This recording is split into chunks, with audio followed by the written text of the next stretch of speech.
Greetings, friends and fellow life journeyers, and welcome to Life Mastery TV, your source for inspiration, empowerment, and fulfillment. I'd like to say, first of all, this is a live presentation, and I want to invite everyone to participate by posting your questions and comments in the chat area. And I see we've already got some people who started this, but I'd like to ask everyone, please just get the hang of it. Type in your name, say hello. Well, you don't have to say your name because we'll know who you are. Just say hello and tell us where you're coming from. And I see we've got Meisha here. We've got Judy from Tucson. I've got Linda from Sacramento. Basil in South Korea, but from Texas. Meisha's from Port Angeles. Paula from Laguna Woods in California. This is great. We got a lot of people from all over the place, and I'm just so happy to have you all here. So my name is David McLeod. I am your life mastery coach and author of the book, A Life to Die For. And I love doing these episodes because I get to meet some amazing people. And today we're going to be talking about the subconscious. Now, much has been written about the amazing power of the subconscious mind. A lot of it can be traced back to Carl Jung, who actually referred to it as the unconscious. Jung also has been instrumental in formalizing our understanding of shadow. In fact, he famously claimed that the entire unconscious was effectively shadow. Now, it doesn't really matter what you believe about all that stuff. What matters is our understanding together of how they affect the conscious mind in terms of thoughts, words, actions, and behaviors. Why is this important? Because the more you understand the power of your subconscious, the more you can begin to use the subconscious to transform your life into something that excites, inspires, and motivates you. So I'm so glad today to welcome a brand new guest to this program to share his expertise and wisdom about the subconscious and to inspire us to uncover unseen answers that will help us shift into lives of abundance. My guest is a certified holistic healing practitioner who uses kinesiology to discover what has been keeping you from your dreams. Whether you seek pain relief, overcoming emotional distress, removing financial blocks, or even moving forward through difficult times, this man helps you understand how your subconscious contributed to creating these issues. Using emotion code and body code techniques, he then helps you to release the imbalances to allow your body to heal itself and open the window to living in an abundant life. So please join me in welcoming the delightful and magnanimously affable Tom Heintz to the show. Welcome, Tom. Thank you so much for taking the time to be here today. It's great to have you. My pleasure. I'm glad to be here. Yeah. It was good to get to know you at Soul Treat, and this is an opportunity now to get to know a little bit more about you too. Right. Well, and you know, everything was ready and working so early and quickly this morning. We had a chance to talk, and some of our people on the line actually heard some of that conversation. And I'm not going to ask you to repeat everything that you said, but I am going to try and kind of nudge our conversation a little bit. You're right. We first met at the Wellness Universe Soul Treat back in, I think it was in November in Sedona.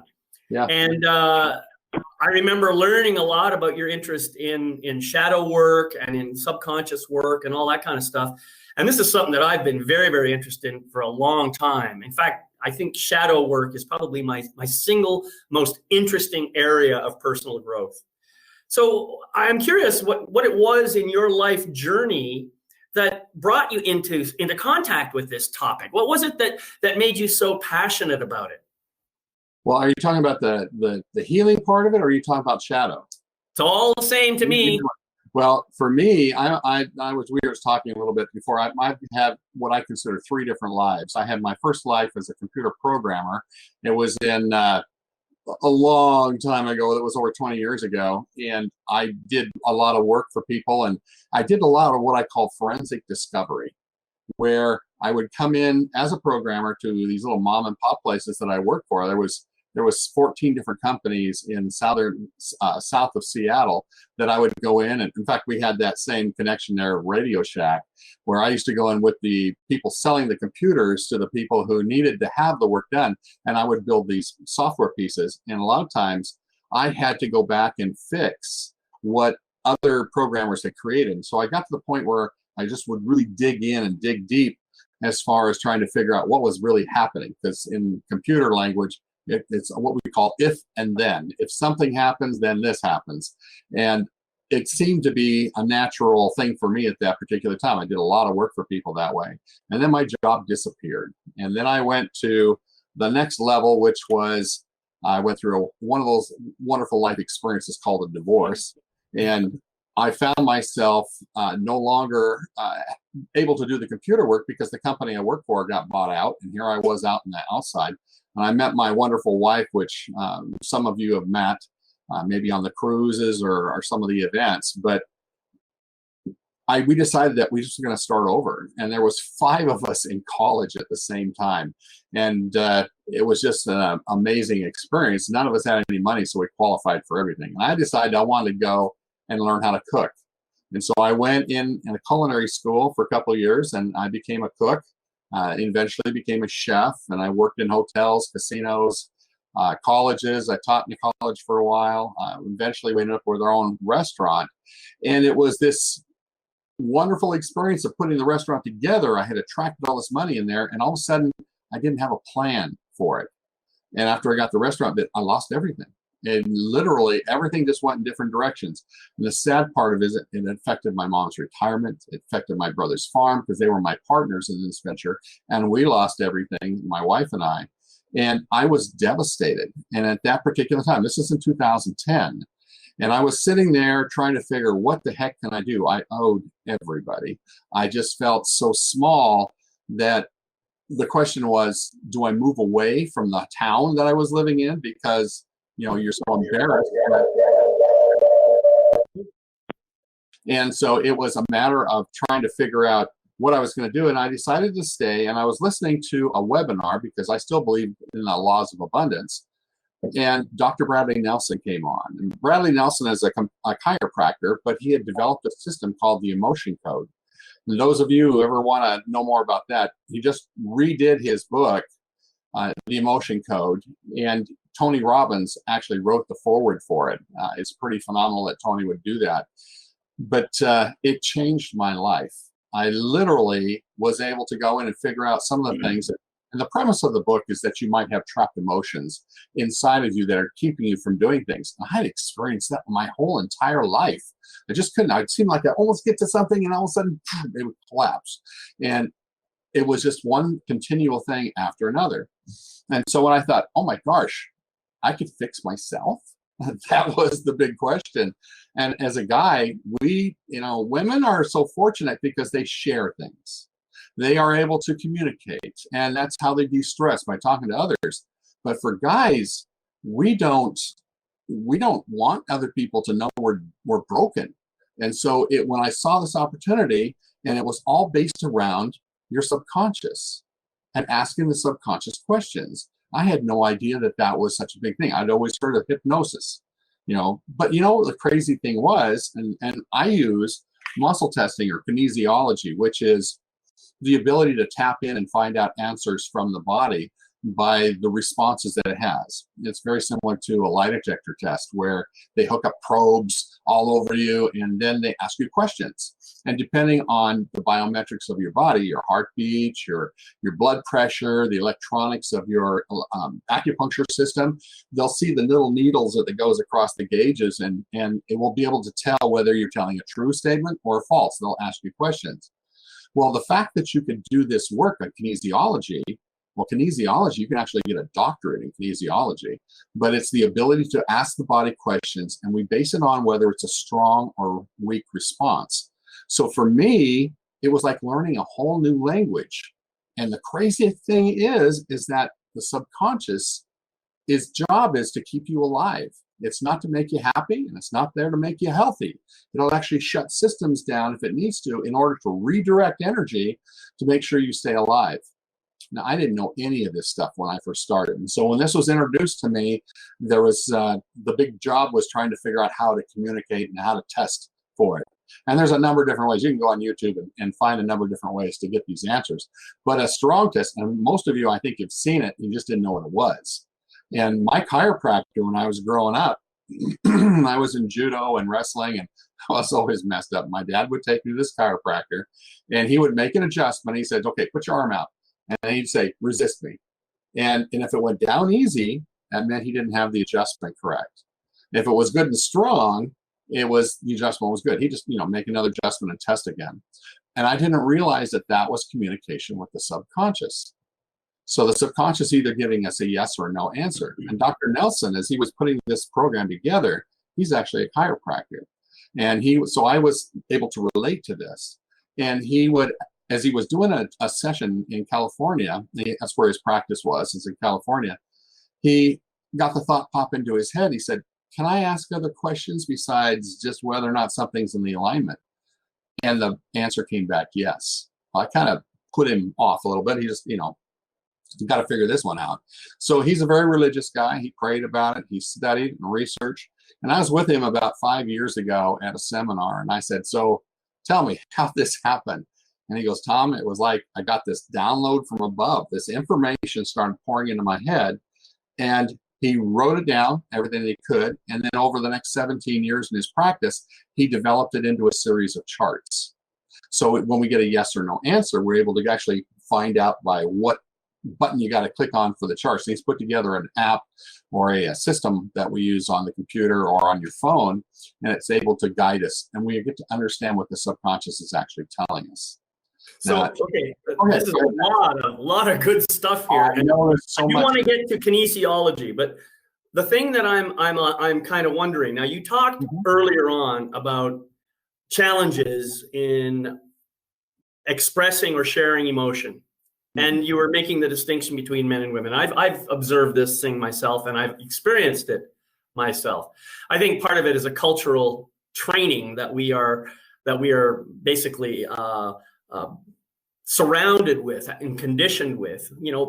Boys are continually told, don't cry, don't cry, don't cry. You're not allowed to do this. This is not manly and all this kind of stuff. Whereas girls are given the exact opposite information, which I've never quite understood why we would do that. But, obviously it's unconscious conditioning that we're passing on to our kids. So we end up learning at a young age that we're supposed to suppress our emotions as boys. And I think women are given the same information to some extent. For example, women are told that it's not okay to express anger, but boys are given the opposite information again. And so it's like there's this really weird training that we've been given and conditioning that leads us into all these weird behaviors. And I know for myself, I had to release a lot of rage out of my system because I had been shutting it all down for a long time. And I was really angry. I was angry at my mom. I was angry at everybody. I was angry at God, for God's sakes. I was angry. And so I had to find a way to release that. And of course, the only way for me to do that, there's probably many ways of doing it. But the way that came to me was to go to a men's weekend called the New Warrior Training Adventure. And that's where I really was able to release it. But what's interesting for me is once I got underneath that, that's when I got in touch with all the sadness and the other stuff that was underneath it. That anger had served to keep the other stuff hidden for all those years. And then once I started releasing the sadness, well then, all of a sudden, amazing things started to happen. Because now I was able to connect back to my joy and to all the other beautiful emotions that are there. So now I'm not going to tell you I never get angry anymore. Sure I do. I'm a human being. But I'm much better able to channel that anger than I ever used to be in the past. And I attribute all of this to doing exactly the work you're talking about, which is getting into the subconscious, understanding the programming, and understanding the shadows that emerge as a result of unconscious programming, and then bringing it to the light. Now, yeah, that's my summary of what I heard you say. It's very true. There's a couple of different aspects to that. Women are, we're using stereotypes here, they're more right-brained than guys. The right side, you're more emotional, and the left side, you're more logical. And for a lot of us guys, we process things differently too, even though we still have the emotions. I still do. One of the beautiful things about what this program does is I'm able to work on myself. And my file is probably the thickest file because I had so many things that I had to get through. And of course, I swap sessions with other people too.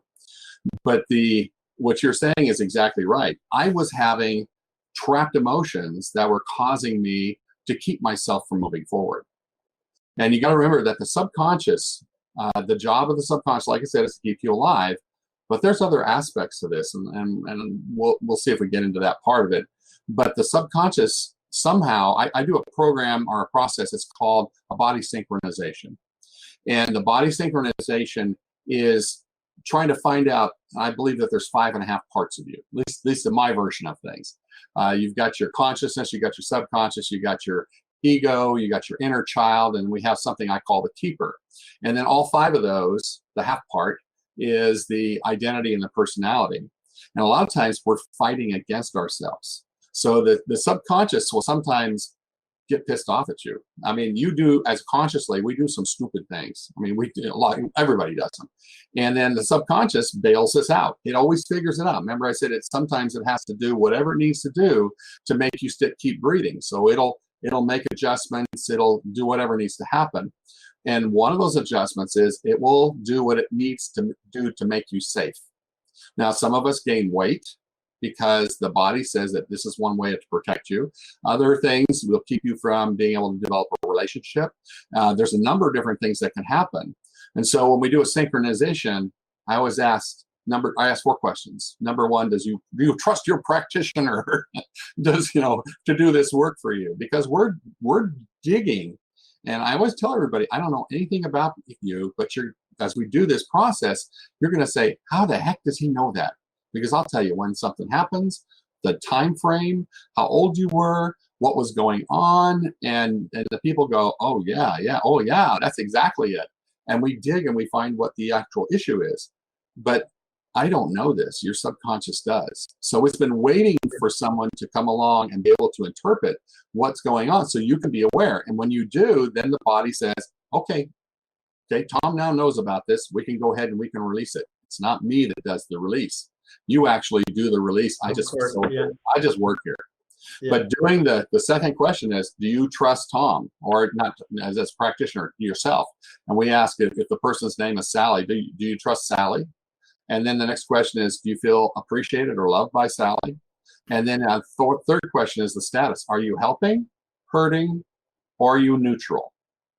And when we figure those things out, then we know what we need to do to go in and reconcile those different parts with you so that you get everybody's back on the same page. It's like the A-Team. Remember that old TV show, the right. 4 guys in the military? Everybody had a job, and when everybody was happy, they always accomplished their job.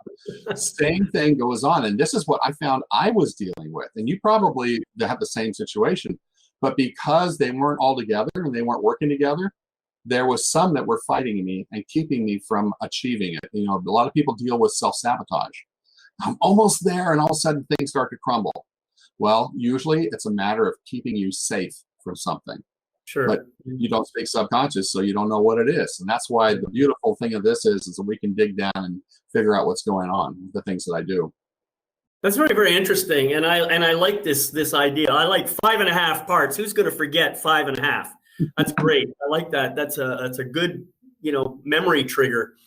And I also noticed that the things that you described correlate quite nicely with things that I use as well. Although it might be like, slicing a cake one way and then me slicing a cake slightly differently.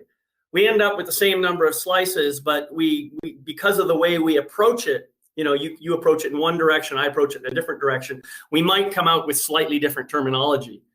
So, for example, I think of the ego mind as that part that you're talking about, that part that is always trying to, trip me up and do things because it thinks it's keeping me safe. But my subconscious is another aspect of me where things are happening. A lot of programming is happening that I think in my way of looking at it there's no necessarily what's the word I want to say? It doesn't really have an agenda. It just does what it does because it's been trained to do that. It just does it. It's like, when you learn how to walk, for example, when you first start, you have to think about every step you're taking.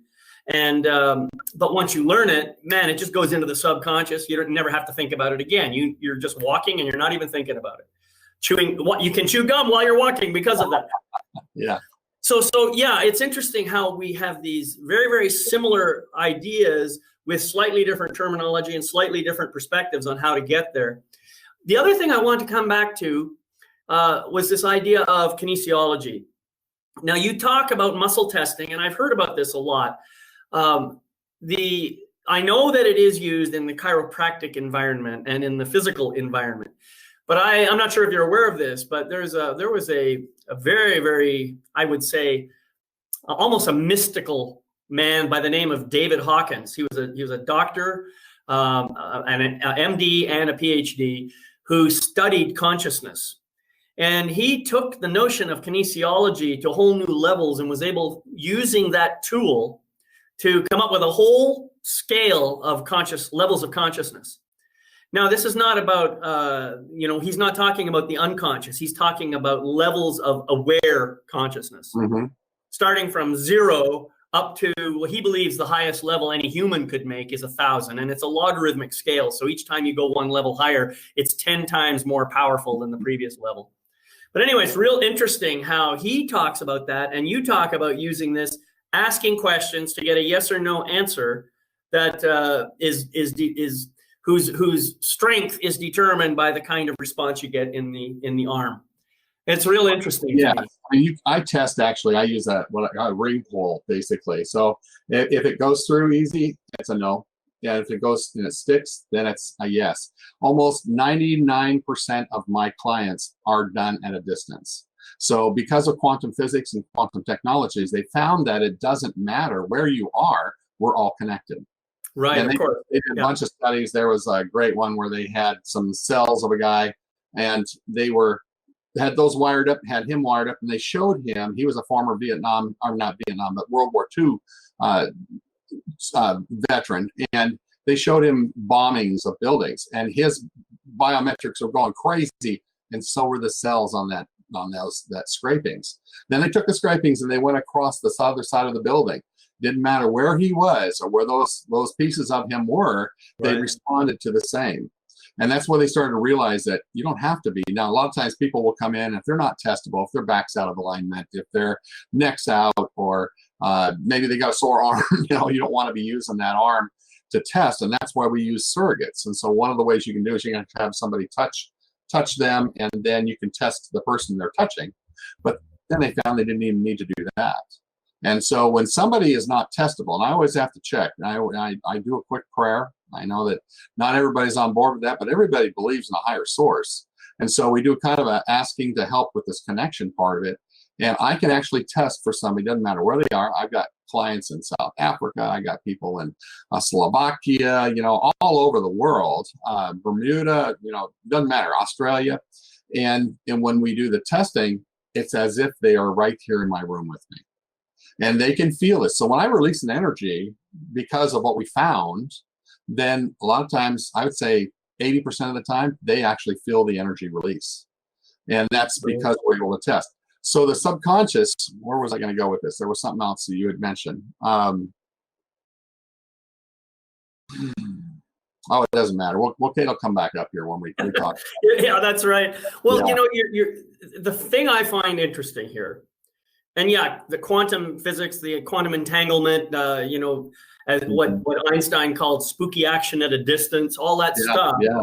It's a real phenomenon. It absolutely exists. Science knows about it.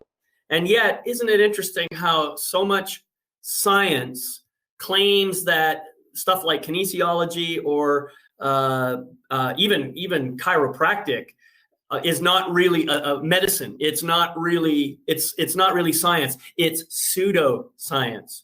Well, they say this about anything they don't understand, and that they can't find the right brain proof. There's so much spiritual stuff that we can't possibly understand, and yet we all know we can resonate with it. We know that it's there, and yet we don't need a proof. You know what I mean? Yeah, there's a great book out there. It's called The Physics of God. And this is quantum physics scientists that are that are, he goes through a number of different things. His family, everybody, I imagine what their Thanksgiving's like. They're all physicists. But in this book, it clears it, and it's dumbed down enough that I can understand what's going on. And it talks about how a lot of these scientists and people like you were talking about, they worship the church of science. Yeah, basically, exactly. that's what it is. And there's the Church of God, or the science of, or Church of God, and how they intertwine. Even Einstein recognized that there was a higher source, that there had to be some logical explanation for things. Even though quantum physics drove him absolutely insane because it didn't do everything he thought it should in the way it should. Yeah. But as we understand this connection that we all have, I mean, I've done over, just since I started doing this full time in 2015, I've done over 4,700 sessions with people. And through those times, I've learned some amazing things. I learn something new almost every day, literally something new. And I work with people, who I never even communicate with directly. I have this one guy in South Africa, in just outside of Mombasa, in Kenya, where he's a quadriplegic, and we became great friends on Facebook.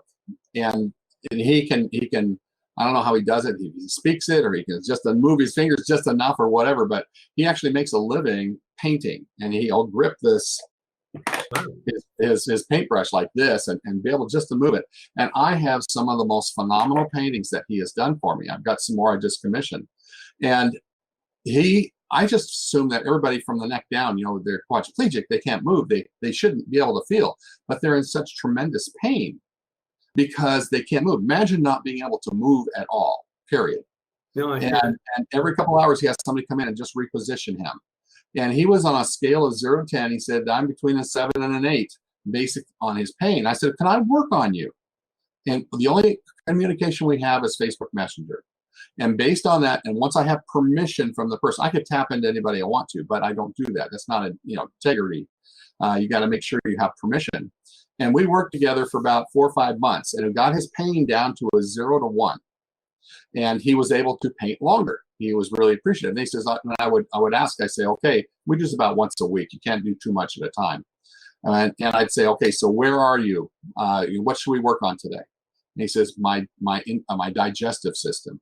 All of these things that you wouldn't even think of were problems, and we were able to work on him over that time. Now every day he sends me a picture saying, good morning, my brother, or here's whatever, because we were able to bridge this gap, and I was able to do this work for him. When I first started doing this work, I didn't know if I was really doing anything. You sit there and you have somebody on the phone, that's one way, or you have somebody in your office and you're working on them. But when you're working on somebody because of what they said, and I don't know anything about them, all I have is something to focus on. And I'm able to tap in, and I'm following through on these charts, and I'm finding out all these things that are going wrong. And then you sit there and you're in your room and you're like, okay, I'm releasing this information. My wife thinks I'm crazy. This is when I first started doing this. And then you start to see the results. And you cannot tell me that we're not connected. You can't tell me that these things don't make a difference. And the thousands of sessions that I've done and helped people, and there's some things that people aren't willing to release. So it's a little bit longer, takes a little bit longer. Some people I do 4 or 5 sessions with, and we're done. Other people, I've had them around on and off for the last 5 years. Just depending on, they'll come back and say, okay, we're ready to do some more on this. That's really awesome. It's very, very impressive. By the way, I did happen. Yeah, I was scanning some of the pictures on your Facebook page, and I saw these paintings. Oh. Now, of course, I didn't know the story of this person. I just saw you say, here's another painting from so-and-so, and I thought, that's a pretty nice painting. But now it has a whole new meaning when I understand that the guy was quadriplegic. I will shamelessly promote him. Kennedy Nganga. Go on Facebook, look up his name, Nganga, and look at his paintings. Look at this done. And he's quadriplegic. I told you how he holds his brush, and they always pose him when he holds a picture. So some of the pictures that he's got out there are just amazing. and they don't cost that much. I contacted him. This coronavirus thing's been really crazy. And I asked him the other day, I said, tell me, my brother. And I said, how are you doing? And he says, oh, this is bad here. He said that there are some people that are not receiving any food for 2 months now. And these are people are in the same kind of situation that his mother set up a foundation for him. And I said, well, would it, and he normally won't receive any money. He won't take any money from you till you got the painting in your hand. And I said, well, would it help if I commissioned some more paintings or got some more paintings? I just went through the ones that he had and I purchased those pictures. And then he sent me back pictures of all the people that he shared the food with. Oh, that's beautiful. It was unbelievable that this man who's stuck in a wheelchair, when I first met him, he was in a hut. And he literally was stuck in his bed and couldn't move unless somebody moved him for him. And now he's got a little bit of movement. He can move it a little bit more. And he does, his mother set up a foundation, and where they bring in people who are not necessarily disabled. They're handicapped in some way.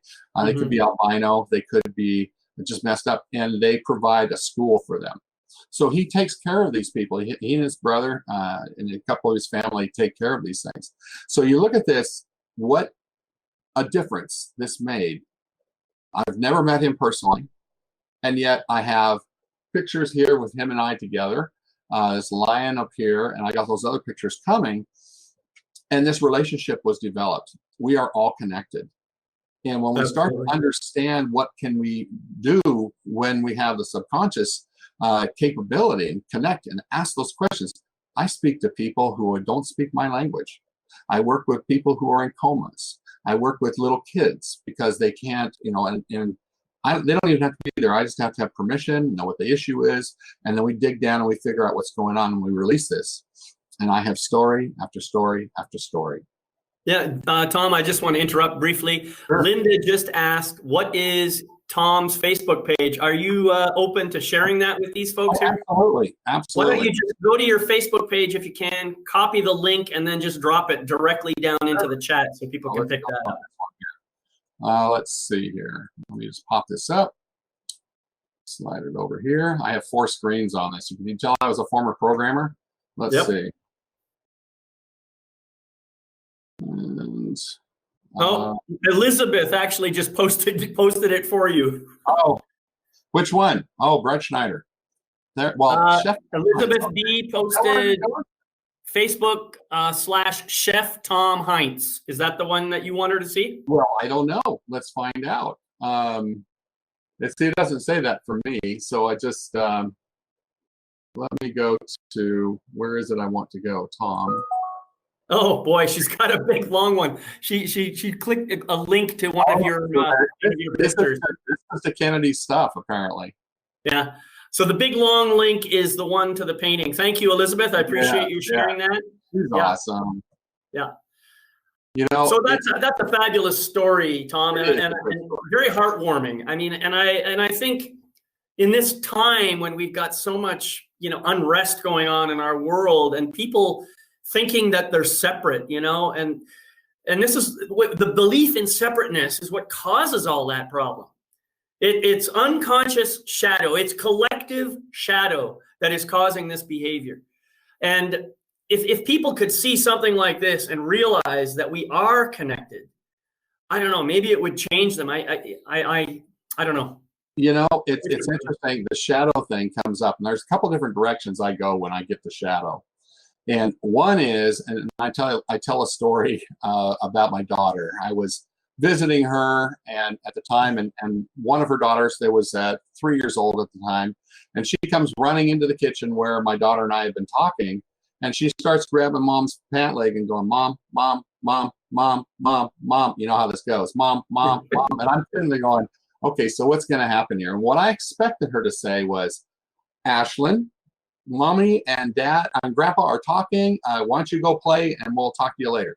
I expected that fully. And I know she would have gone stomping off into her room and we probably would have heard something get thrown against the door. Who knows? But that's not what happened. She turned and she says, "Hi, Ashlyn. What can I do for you?" And she just looked up and she says, "Hi." And then she ran off. Now, our shadow is the same way.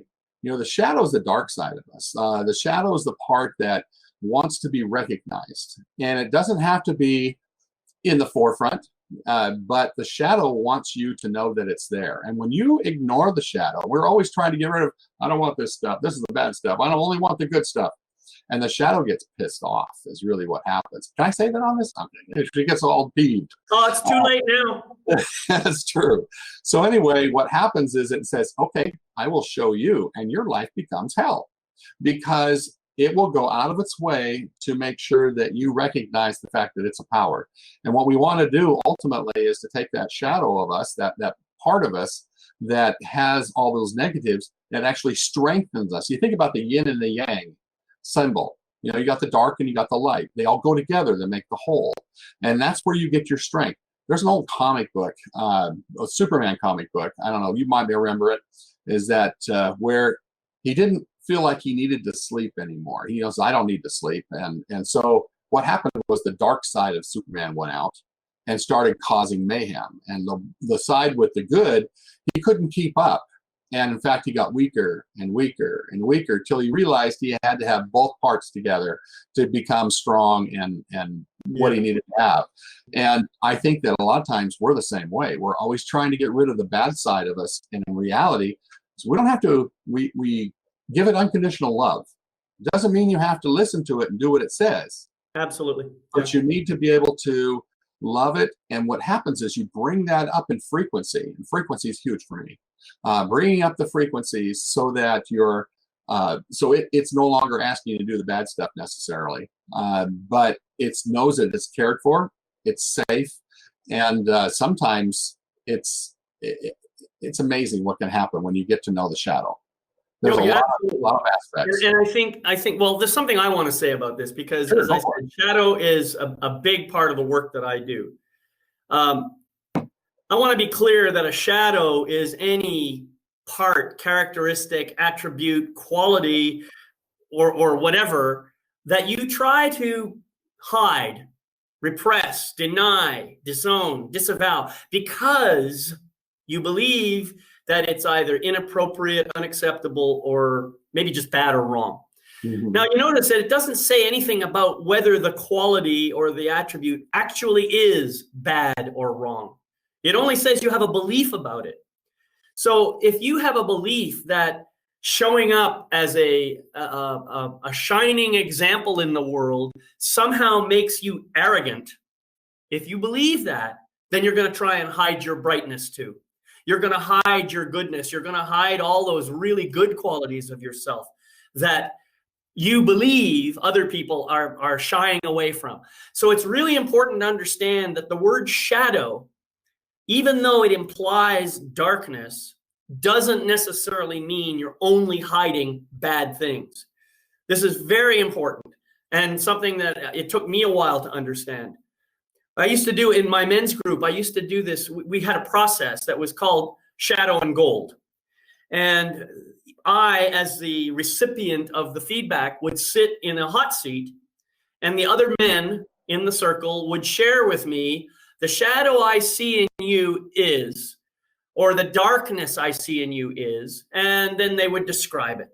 Then, after everybody has a chance to share that part, the next part was way harder and even more fun, actually. The gold I see in you, the gold I judge you are hiding.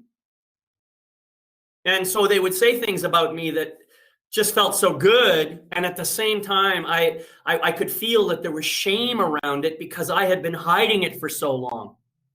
So the beauty of understanding shadow is that you can reconnect to all parts of yourself that are hidden in the background, whether they're good or bad. And forget about good or bad. As Tom says, they're all just serving you in one way or another.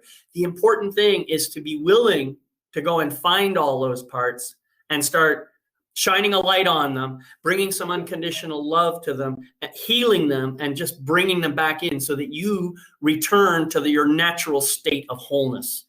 That's what I think it's all about.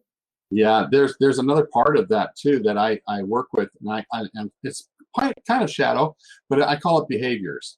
And when we're born, you are born with 360 degrees of behaviors. Anything is viable if it gets you what you want.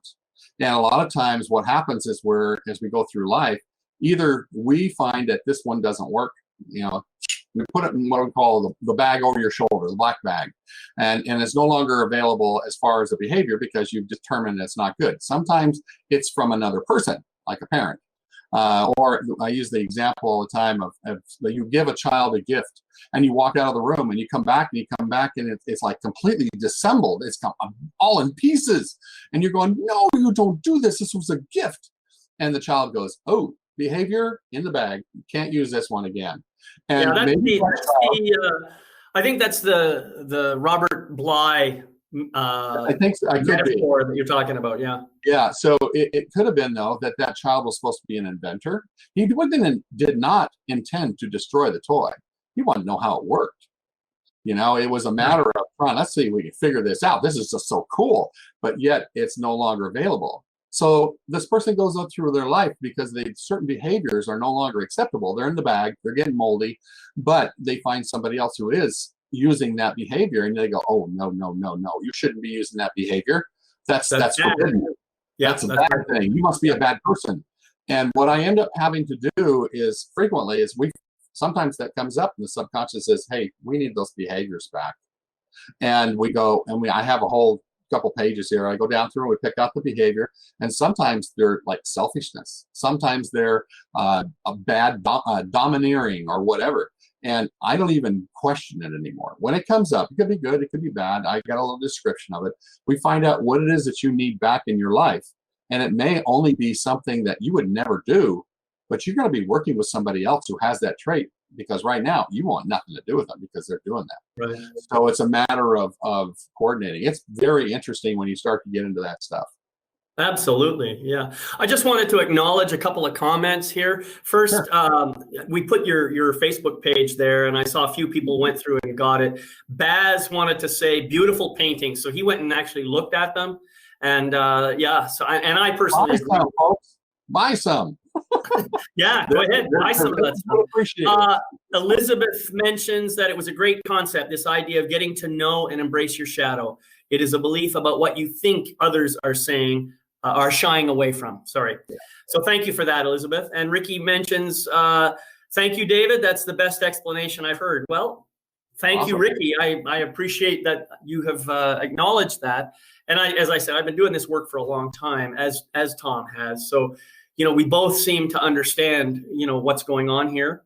I wanted to say, your method of helping people to reconnect to these behaviors that you call is very, very similar to a method I use. I have what I call a shadow interview, and basically, whenever I'm working with someone and we come to a place where there's this underlying belief of something, then I just try and dig down underneath to get to the qualifying shadow, if you like. And it usually is it's like a small person, a small person. It's a whole person who has a belief system. And what I have a lot of fun with on these interviews is I just talk to that person. I say, okay, so tell me who you are and how you came into, let's say, Tom's life. How did you show up? When did you first show up? What are you here to do? What's your purpose for Tom? And I usually get all kinds of great answers like, well, Tom is always getting in trouble. He's doing this or that or the other things. So I try to keep him from, doing really stupid shit. And I say, great. So you're trying to protect him. Right? Yeah. Yeah, that's what I'm trying to do. And so when you protect Tom, what do you get for yourself that you really want?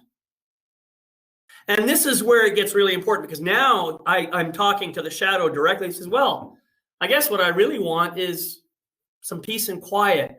Or what I really want is to feel safe and secure. Or what I really want is to just bring some more love in the world. Every time I have done this, and I mean with zero exceptions, I have found that the shadow part always is trying to create more love in the world. It's maybe doing it dysfunctionally. It hasn't figured out how to do it in a healthy way yet, but that's ultimately what it's trying to do. And so I now believe that all of us, everywhere, every single belief that we have, every single action that we take, every thought, word, deed, everything is motivated at its deepest, deepest level by a desire to give or receive love. Interesting. I think that's a good explanation, and I agree with that. I'll have to incorporate that. That's what I do. As I hear different things, and I put them together with the things that I work with now, and in order to expand that, there's something else that I work with, and it's I call them despair statements. They come up. Sorry, can you just say that again? I didn't catch that. Yeah, despair statements. These are things that you've said to yourself at some time in your life. It could have been when you were 2 or 3, or it could have been last week. And what happens is your system believes it so much that it goes into your programming. So this becomes a belief system, and depends on what it is that we're focusing on at that particular time. Other people would know them as limiting beliefs. So these are things that are absolutely not true, yet your body believes that they are. And I release them as groups. So we'll literally go through, very similar to what you're talking about with the shadow. So what is it that you believe in? We have these statements. I always tell people, we may have 7. I had 17 on my own the other day. And I'm going, holy mackerel, where did these all come from? But I have a list that I go down and I literally write them all down. And then once the subconscious says, okay, you can release this, I release them as a group. And it's a whole belief system that was being used to filter how you believe, how you handle things. So a lot of times it's a very similar to exactly what you were talking about. You're identifying the exact statements, or close enough, and then we're releasing them as a group. And now those are no longer filters that your body goes through. Yeah, right. This is it's just amazing to me, this conversation and where we're going with it. So Melissa says, Tom, we have just started to work together on my trapped emotions. Since you mentioned it, what is the difference between body synchronization and heart wall work, trapped emotions? And do those trapped emotions tie to your shadow, and do they really go away, or do they just get healed? Okay, I think that's far enough. Those develop protect you. Okay, so there is a difference between this. The body synchronization is where we're trying to get your 5.5 parts all on board. There's usually something that's happened that's caused you to have an issue. If you have children and you and this happens, if you got kids, one day you're going to have a situation where, Johnny, I just don't want to even talk to you right now. You've got me so pissed off. I can't believe you did that. Please just leave me alone. And they come back later on and Johnny says, Mom, I am so sorry. I was completely wrong. I just don't know how to express how much I wish I hadn't done that. Well, as a parent, that's like melts your heart. Okay, we're good. It's simply taken care of. That they've learned their lesson, and your 5.5 parts are like that because they want you to succeed. So that's your synchronization part of it. Now, the trapped emotions that are in a heart wall, and what she's talking about is, once again, the subconscious's job is to keep you alive, and you can actually die of heartache. So what it does is if the bombs are falling, then it builds a bomb shelter. And usually what it will do is it will use a series of trapped emotions, or not just trapped emotions, but emotions that are on you right now. And because each energy, everything is energy. So as it comes and you experience, say, abandonment or something like that, that's going to come and it's going to stick to you somewhere on your body. It's like a barnacle on the bottom of a boat. It'll go to the weakest part, and other ones will attract in those same areas. Right. So because they're low frequency, the body can't really use that energy to help it move on through things. And so they kind of stick there until another one comes along, and then they both start vibrating. It gets crazy. So the subconscious, when it knows that you're under attack, and this could be any organ or anything else like that, but the heart is the biggest one, because if your heart doesn't work, you're done. So what it will do is it'll pull those in, and it builds this wall around your heart to protect you. Now, I always find out how thick it is. I find out what it's made out of because it's interesting. Sometimes it's very symbolic to you. Maybe it's like, something you grew up with, this warm blanket or whatever that you went to protect you. but we release these, and so that's a difference there. The difference on this one is this is a wall around your heart, and we're releasing the energies, which is usually an emotion. It could be toxins, it could be anything, but usually the first heart wall that we deal with is usually an emotion that you either inherited, because at the point of conception, you can inherit a crap load of stuff from your family. And it can go back many, many generations. In fact, most people that work with me, we usually get into one or two that goes back 20 generations or whatever, some issue that happened, and that energy was passed forward each generation. That's why I always ask, how many kids do you have? You know, you have grandkids, because we release it from everybody. So that's the heart wall. The difference is that it's around the heart. So that's a separate deal, but it's released in the same way as we would for a body synchronization, because there's a discrepancy somewhere there. We use the same stuff. And then you said does those tie emotions tie to your shadow? Well, they can. It just depends on how we interpret the shadow and what is going on. There's so many different aspects of this work. Right. And I incorporated everything that I find. I had Dr. Nelson stuff. I thought I had everything until I ran into problems it didn't cover. And that's when I started looking at the shadow work, family constellations, all kinds of things that I come up, 5.5 parts of you, frequencies 101, all these types of things that expand out and to help me figure out what needs to happen. The subconscious knows everything. It knows what happened. It knows when it happened. Doesn't know why, but it knows what needs to happen in order for us to unravel the imbalances that are keeping you from having your body heal itself. So anything that I can create a chart, I can build a chart out of a book, out of a website, anything, or even my room sometimes, because it'll say it's not in my stuff. I say, is it in my room? Yes. Is it on that side? Is it on this side? And we'll hunt it down till we find the thing that we need to know so that your subconscious can give us that information. And it's all about asking the right questions. Yeah, that's great, Tom. I really appreciate it. And there's so much here, and I absolutely think you and I need to have another conversation about this, and maybe come up with some kind of a training or something that we could do together. But for now, we've got about 8 minutes left, and I just want to make sure we get to everything. I want to acknowledge Carmen's question. She says, does the shadow operate from fear, lack, and or limitations? I want to be careful about making any hard black and white statement here about shadow.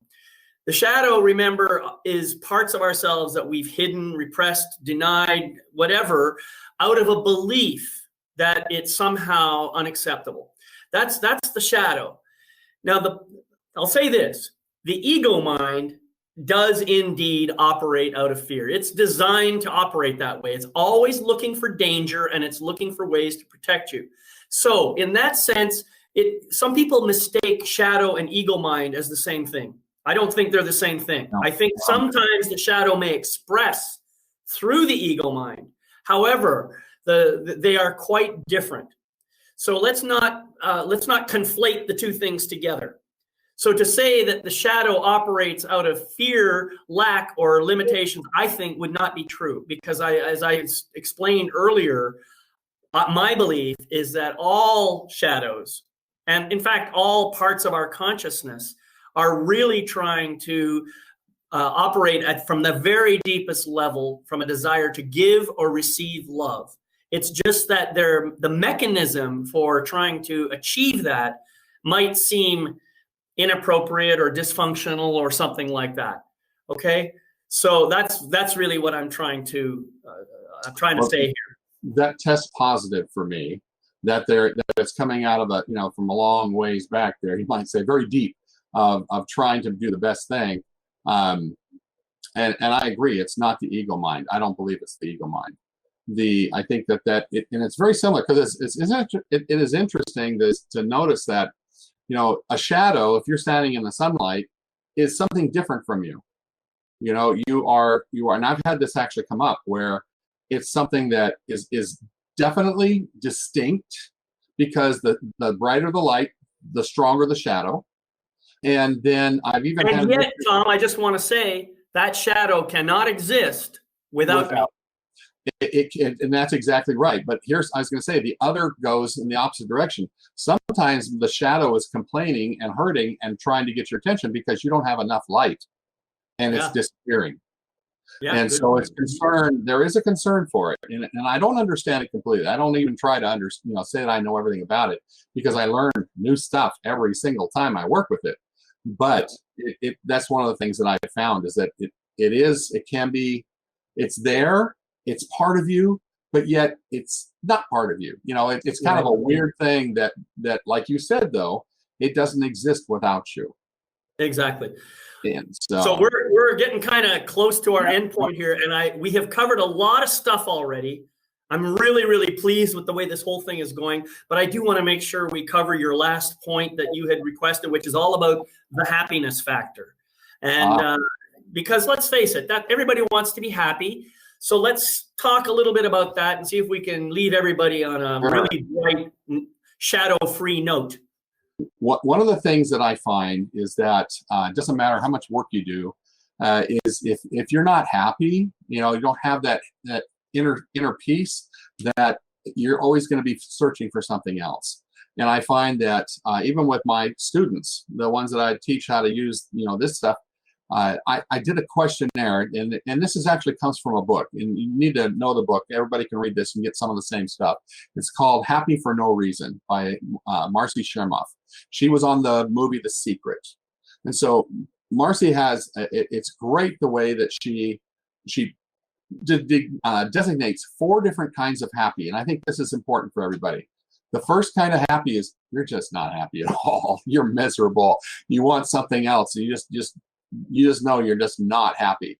The second kind of sorry, can you just say the name of the author again? I'm just writing this into the Marcy. Maybe it's not. It's Shimoff is the last name. I'm pretty sure it's Marcy. Shimoff, I believe. All right, I'll write that down so people can copy that. Marcy. Oh, there we go. Happy for No Reason. Oh, you just wrote it in there. I think you got it pretty close there. Yeah. Anyway, sorry, go ahead. Carry on. The name of the book is Happy for No Reason. You can just plug that in, and usually you can find the book. It's a yellow book. You can get it on Amazon. I actually purchased the rights to teach this class. So first one, though, was Happy for No Reason. First one was not happy at all. Second one is Happy for Bad Reasons. This is where you go and you have stimulus in your life. Maybe it's drugs, maybe it's alcohol, maybe it's sex, something that you have this is your indulgent thing to try. I just want to feel happy. And it gives you a temporary happiness, but it's not good for you. This third one is Happy for Good Reasons. Now, I'll be happy when I have this great job. I got this great partner. I'll have all this money, be able to do what I want. That's the Happy for Good Reasons. But the one we really want to search for is Happy for No Reason. And these are people who are just good. Doesn't matter what goes on in their life. They can just accept it, and they have this happiness. And the example that she used, which I thought was very good, was, first of all, she had to find 100 people who were actually happy for no reason. It was hard. And once she found them, she started to interview them. And one guy who had been in the Holocaust, in one of the concentration camps, he says there was always somebody there in all that misery and suffering that would go around and ask people, how are you doing? Are you going to hold up? I got this little crust of bread. Maybe you can use this. And those were the happy for no reason people. That's when things on the outside no longer make a difference, and you come from the inside. And that's what I really, really want to see for people, is that we get to that point where other things don't have to happen in order for you to have this peace inside you. So that's where that's happiness. And we literally, frequencies, and we didn't talk about that, but I actually set a frequency. In that particular one, 100% is happy, or the capability of being happy. And then we find out where they are, and then we figure out what we need to do to bring them up. Right. Thank you. I'm going to come back to that in just a second, but Ricky asked the question, David, please give your definition of the shadow again. Okay. I will try to be succinct here. My definition is this. A shadow is any part, characteristic, attribute, or quality that you want to disavow, disown, hide, repress, or deny because you believe it is inappropriate, unacceptable, or just plain bad or wrong. That's really in a nutshell. There's a lot of words in there, but I think what you get is it's really any part of myself that I try to hide in that bag that Tom was talking about, because I believe that there's something wrong with it. That's essentially what it is. I hope that helps. I want to come back now to this topic of happiness, because I think what you're really saying here, and maybe this is not what you're saying, but this is how I'm interpreting it, is that happiness is really something that's just innate. It's a natural state of being. In fact, most of our work, I think, in this real world, most of our work is to take away all the things that prevent us from being connected to that natural state. That's really what the work is about. So, and I think part of our life journey is to start, we walk through life and we take on things, these beliefs, all this dark stuff, whatever. And slowly and slowly and slowly, the happiness bubbles get smaller and smaller and smaller until we say, wait a minute, this is no good. And we end up in that pit of despair in our lives. And so while we're down there in that pit of despair, and some of us may stay there for quite a while, some of us may decide that we want to wallow in our self-pity for a while. But once we reach that level that we can't go any deeper, that's when we start looking for ways to get rid of all these things that we've collected along the way. And as we release those things, then we start to find our way out of that pit on the other side. And then we are on that other side and we're looking around and we see other people just like ourselves who are now sounding the alert to everybody else. Hey, you don't have to be unhappy. You don't have to be stuck in shadow. You can have a great life, and that's what we're all here to do. I agree. And the one thing I did notice on this journey for happiness is it's a choice. And you can be at 100%, but until you choose to be actively happy, that's when everything ties together. So this is also a choice. Yeah, absolutely. And I think ultimately everything is a choice. And a lot of times we don't see that. Right. We right. We got the blinders on, and all of a sudden we have a new opportunity. Well, I want to thank you, Tom, for choosing to be here today. Oh, my pleasure. It's been a great pleasure. I just had so much fun sharing this space with you. I'm wondering if you have any final words you'd like to share with the people here before we close this out. Well, I think the biggest thing is to make sure that people understand that there's always hope. The worst thing that somebody can be in is they're in so much pain of either physical, mental stress, whatever, emotionally, that a lot of times we don't think that there's ever a way to get out of it. And sometimes that's when we need to go find somebody who knows, who's been through it, who works through it. I feel like every one of us goes through a pit moment in our lives. And the question is whether or not we're willing to try one more time, get out of there. And there's so much hope that just don't give up. Right. And just to be clear, Tom, you have a website is it called thebodyemotions.com? That's correct. That's correct. Okay. Can you just type that into the chat for me? Sure. Put the HTTPS:// and then the rest of it. Yeah. I got a keyboard that goes to 3 different devices here. Yeah. So if you could put that in there, then people can actually click on that link and go directly to it. Yep, there it is. Perfect. Yep. Excellent. So thank you again, Tom. It's just been a total pleasure. I've really enjoyed having you here. It's been great to laugh and to share this. Absolutely. Absolutely. I love like-minded people. And, you think about this. How many women were there at the Sedona issue? I mean, we were like 4 guys, that were there. Yeah. So it's always good for us to have. For us single guys, it was a target-rich environment, as they say. Yes. Yeah. Well, I'm not single, but it was fun there. Yeah. All right. Well, that's great. So, and I want to thank everybody here for showing up and being our guests and watching this and asking all your great questions. Remember, you can watch the recording of this show and all other shows on my website at lifemasterytv.com. That's life-mastery-tv.com. I truly hope you enjoyed this presentation as much as I did. In a couple of hours or so, you're going to receive an email with a link to a special feedback page. My request is that you take a few minutes, go to that page, and fill out a heartfelt, authentic, real, down-to-earth 5-star review, because that helps us to share the wealth, share the joy, and share the teachings across the planet. And finally, I want to remind everybody, please remember the Life Mastery mantra every single day. It goes like this. I gratefully forgive the imperfect being I have been in the past. I gratefully accept the magnificent being I am right now. I gratefully welcome the evolved being I am becoming in each new moment. Until we meet again, my name is David McLeod. I am your Life Mastery Coach, and I am wishing you love, light, and blessings on your continuing journey. See you next time. Bye-bye.